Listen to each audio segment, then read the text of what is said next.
At 10 a.m., the funeral mass for the late Archbishop Desmond Tutu had started here at Cape Town's St. George's Cathedral, where for years Tutu used the pulpit to rail against a brutal white minority regime.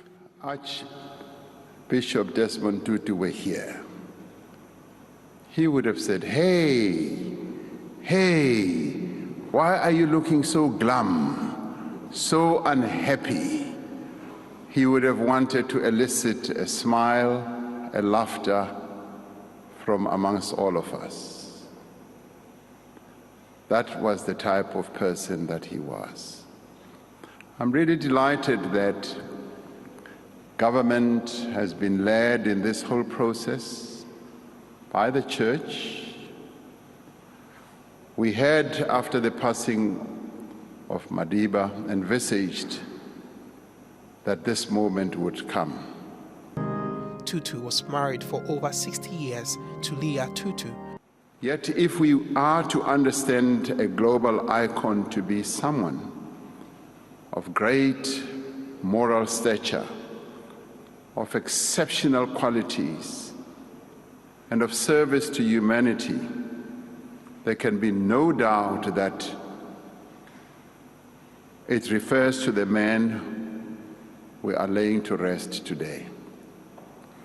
Archbishop Desmond Tutu was without question a crusader in the struggle for freedom, for justice, for equality, and for peace, not only in South Africa, the country of his birth, but around the world as well. Such was the overarching impact and influence that Emeritus Archbishop Desmond Tutu had, that tributes have been received, as we had, from current, past presidents, religious leaders, monarchs, lawmakers, political parties, musicians, artists, and ordinary people from all corners of the world. The anti-apartheid hero died on December 26, 2021 at age 90.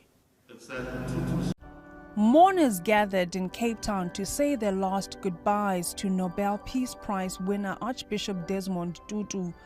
Anglican Archbishop Thabo Makgoba this week revealed that the family of Tutu have been planning for his death and funeral arrangements for more than 6 years, despite his dying wish of not wanting an official state funeral. President Cyril Ramaphosa decided to give Tutu the Category 1 special official funeral as an honor to his life. He was a humble man. Even when we had problems, we would turn to him and he would speak out. He wanted to be buried like a simple man, but President Ramaphosa wanted to honor him by giving him a state funeral.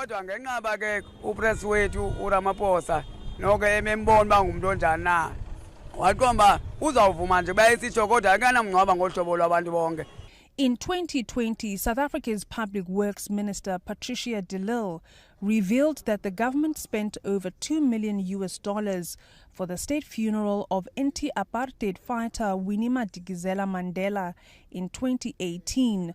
South African citizen Siseko Daimani says he hopes that there will not be any state funeral fraud investigations after Archbishop Desmond Tutu's funeral. Corruption has ended. President Ramaphosa is trying to hold those who are corrupt accountable. However, that is not enough because fraudsters are still there. We cannot run away from that reality. I'm sure even at Desmond Tutu's funeral, there will be people who try to defraud the state fund from the funeral.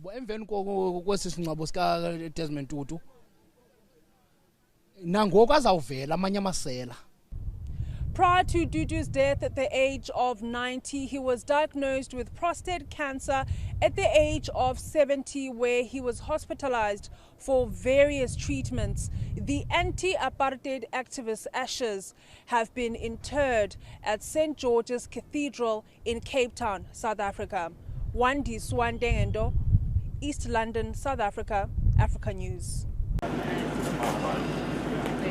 As mourners wait to pay their last respects to the late Archbishop Emeritus Desmond Tutu, members of the media are also set up outside St. George's Cathedral in Cape Town early Saturday ahead of the funeral. Not even the rain can hinder the coverage of this event, which has gained a lot of global attention. More than 2,000 people on Thursday and Friday visited the cathedral, where Tutu's body was laid in state. A funeral mass will be held for Tutu before he is laid to rest in a columbarium in the cathedral. The churchman, who many describes as a moral compass, died on December 26 at age 90.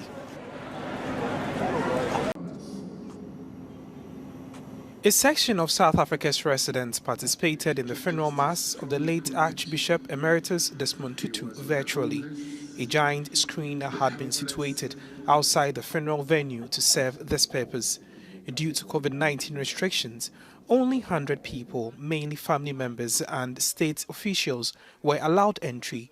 As I always paint the fallen legend, I saw it fitting for me to come all the way from Johannesburg to come and paint the late Desmond Tutu. For me, he played a big role when he liberated Africa as a whole, when he said we are Rainbow Nation, because I think that also made all Africans to come in South Africa with that statement that we are one Rainbow Nation. He was a great man. Yeah, he fight all the life for the injustice. Yeah, and I think that we have take him with us because he fight for the inequality of this country. The funeral mass took place at St. George's Cathedral in Cape Town. The 1984 Nobel laureate died on December 26 at age 90. 3, 2. As it's done in most countries, the end of each year comes with a lot of events to kiss the year ending a goodbye in anticipation of a better new year. However, due to the coronavirus pandemic, many welcomed 2021 with a lot of uncertainties. Ugandan residents are, however, optimistic of a better 2022. We came from South Africa. The economy is still open. I'm very quite sure and confident that it will stay open. And Ugandans have suffered a lot in the past 2 years, and I know they are good listeners. We are going to observe the SPOs. People are going to go and get SPOs. Sorry, people are going to go and get immunized. I'm quite optimistic that it will stay open. Man, another lockdown, people will run mad. Me inclusive, will run mad. Others are of the opinion COVID-19 has now become a norm, claiming many are ready to embrace it. It was the time we were scared, that we were worried about the future with COVID-19, and then it became one of us, maybe 4 or 5 months into it, and we've stayed way too long acting like we are scared of it in terms of the measures and all of that, yet in reality we are ready to live with it. On December 29, Uganda recorded over 1,600 new cases of COVID-19.